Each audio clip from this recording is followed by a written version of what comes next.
Well,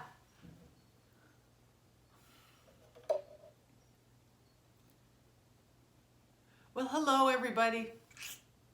It's now March 14th, 2021, and we've been through this pandemic for a year. So I've decided that I'm going to make a vlog on my comeback. Yes, my comeback. Because over the last 12 months, I have been holding on by a thread. I've gained a ton of weight. I ate too much. I drank too much. I was in a fog. I tried to go to work every day. I kept the ballet school open all the time, and it's been exhausting. So now I've got to try to focus on me. And not only that, for the last 3 months, I've been studying 6 hours a day for the CFP exam that I have on Tuesday. I think I can pass it this time, but we'll see. And then on Wednesday, I get my first vaccine. Thank you. Gym's done, so that's a relief.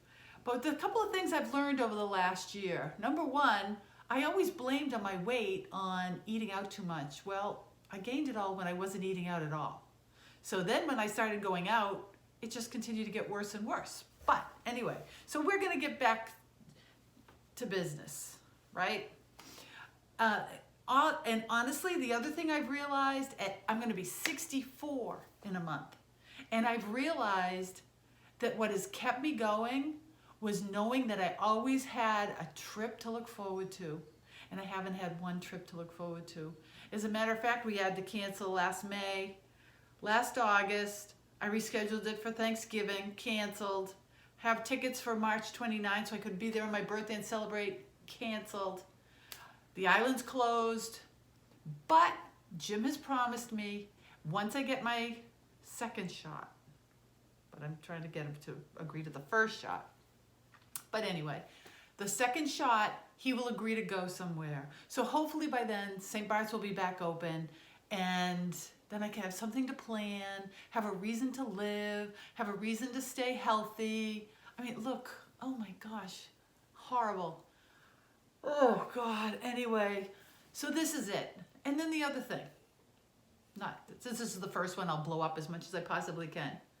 I also feel like because the dancing school, we grew it, or I could say I grew it starting from like 8 years ago maybe, and then we bought the new building 5 years ago, and it was just fantastic. We had Nutcracker every year. Oh, and that's another thing. Jimmy Reardon died over the course of the year. You know, I feel really bad about anything I said about him, but he is so horribly missed.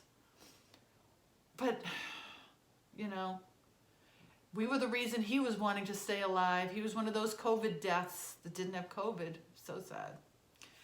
But anyway, so I've decided that this is the week I'm going to hit the reset button on the dancing school, and we're going to get back to business.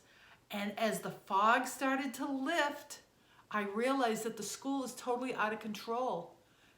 So I've been sitting there watching, seeing what's going on.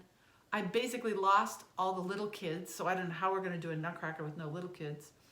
But the whole reason I started the school was so the kids would learn the discipline of ballet.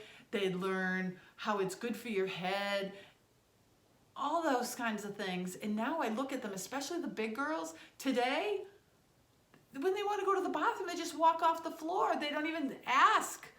I don't know where they learned that. And then to top it off, Mary told me that 2 of them went for an audition somewhere and they didn't get in because they didn't look like ballet dancers. They had their tights were rolled up. They're all way out of shape. Let's face it. I get it.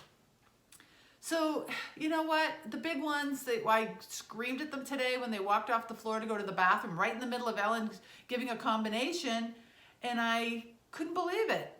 So I think I've just pretty much written them off. But next week, the next level down, the good level, are starting their first week of point. And I'm so excited. And I just want to keep them on track and keep them, they're still young enough, like 11, 12, where they understand. They're so eager. You tell them something, you give them a correction, you tell them that you really want this for them to be on point, And I told him yesterday it was the first day of the rest of their lives. This is a big deal for some of these kids. Some of these kids have already been there for 5 and 6 years. So, you know, I'm just going to focus on those kids because the older ones just don't get it. I don't know if it's because they're not in school and they just think you can get up and go to the bathroom in the middle of your math class. I don't know. Didn't you used to have to raise your hand if you had to go? I don't know what to say. Hold on. Cat has to go out.